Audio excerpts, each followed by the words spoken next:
మాటను గుర్తు చేస్తాం.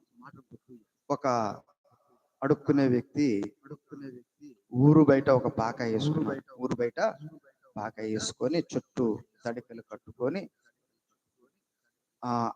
అందులో నివాసం చేస్తూ ఉన్నాడు. అది ఆయన స్థలం కాదు, ఏదో ఖాళీగా ఉందని వేసుకొని ఉంటున్నాడు. పగలంతా ఆ ఊరిలో అడుక్కొని వచ్చిన దానితో అన్నం వస్తే అన్నం తింటున్నాడు, లేకపోతే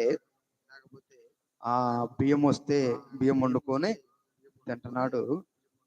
హాయిగా బయట మంచం వేసుకుని హాయిగా నిద్రపోతున్నాడు.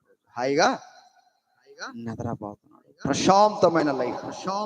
ఏ లైఫ్ అంటండి? ప్రశాంతమైన లైఫ్. ఒకసారి చాలా మంది అంటా ఉంటారు, అడుక్కునేవాడు పని బెటర్ అంటారు. ఏమంటారంటండి? వాడికి ఏ బాధ లేదు, అడుక్కుంటాడు, వచ్చిన దాంతో తింటాడు. అడుక్కునే వాడిని వెళ్ళి మనం అడిగితే అంటాడు, మీకేమండి, ఇల్లుంది, అన్నీ ఉన్నాయి, భార్య ఉంది, పిల్లలు ఉన్నారు, మీకు అన్నీ ఉన్నాయి అని మీరే హ్యాపీగా ఉంటారు అని అతను అంటాడు.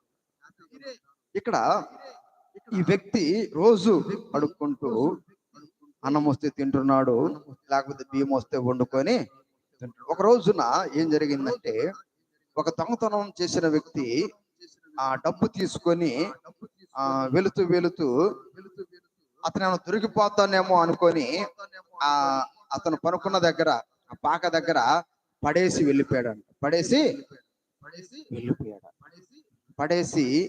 వెళ్ళిపోయిన తరువాత అక్కడ ఏం జరిగిందంటే, ఆ సౌండ్కి అతను లేచాడంట. ఆ సౌండ్కి అతను లేచి ఏందో సౌండ్ వచ్చిందని వచ్చి చూసినప్పుడు అక్కడ ఏముందంటండి, ఒక సూట్ కేసు పడేసి. అయితే ఆ సూట్ కేసుని ఓపెన్ చేశాడంట. ఆ సూట్ కేసు నిండా డబ్బులు ఉన్నాయి. సూట్ కేసు నిండా డబ్బులు ఉన్నాయి. అయితే అప్పుడు అనుకున్నాడంట, దేవుడు నాకు ఎంత మంచి పని చేశాడు, దేవుడు నాకెంత మంచి పని చేశాడు అని అనుకున్నాడంట. ఆ సూట్ కేసు తీసుకుని లోపలికి వెళ్ళి అతనికి ఒక ట్రంక్ పెట్టుందంట. అందులో ఆ పెట్టెలో సూట్ కేసులో డబ్బులన్నీ తీసి పెట్టెలో పేర్చి వచ్చి పనుకున్నాడంట. రోజు హ్యాపీగా నిద్రపట్టేది, ఆ రోజు ఆ రోజు అమ్మో, లోపల కొన్ని లక్షల రూపాయల డబ్బు పెట్టాను, డబ్బులు పెట్టాను,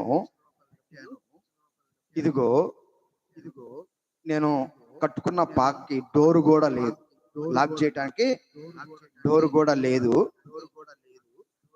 ఎవరైనా లోపలికి వెళ్ళి ఆ డబ్బులు తీసుకుంటారేమో, డబ్బులు తీసుకుంటారేమో అని పనుకున్నాడు కానీ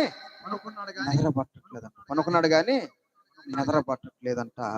అటు ఇటు మెసిలి 1 గంట 2 గంటల తర్వాత మరలా లేచి వెళ్ళి డబ్బులు ఉన్నాయో, ఎవరన్నా తీసుకున్నారో అని వెళ్ళి మరలా టంకు పెట్టి ఓపెన్ చేసి చూశాడంట. డబ్బులు అలాగే ఉన్నాయి. డబ్బులు అలాగే ఉన్నాయి. మరలా వచ్చి పనుకున్నాడంట. పనుకుంటే మరలా అదే పరిస్థితి, నిద్ర పట్టట్లేదు. అప్పుడు లేచి అతను అనుకుంటా, రోజు నేను ప్రశాంతంగా పనుకుంటున్నాను, ఈ రోజు నాకు నిద్ర లేదని వెళ్ళి ఆ సూట్ కేసులో ఆ డబ్బులు పెట్టేసి ఎక్కడైతే అది పడిందో అక్కడే పడేసి వాటితో నాకు సంబంధం లేదు, అది ఎవరికన్నా దొరకని వాళ్ళే తీసుకొని పోతారు, లేకపోతే ఆ దొంగతనం చేసి పడేసిన వ్యక్తి తీసుకుని వెళ్తాడు అని దాన్ని బయట పడేసి వచ్చి పనుకున్నాడంట. హాయిగా నిద్ర పట్టిందంట. దేవునికి స్తోత్రం చెల్లిద్దాం.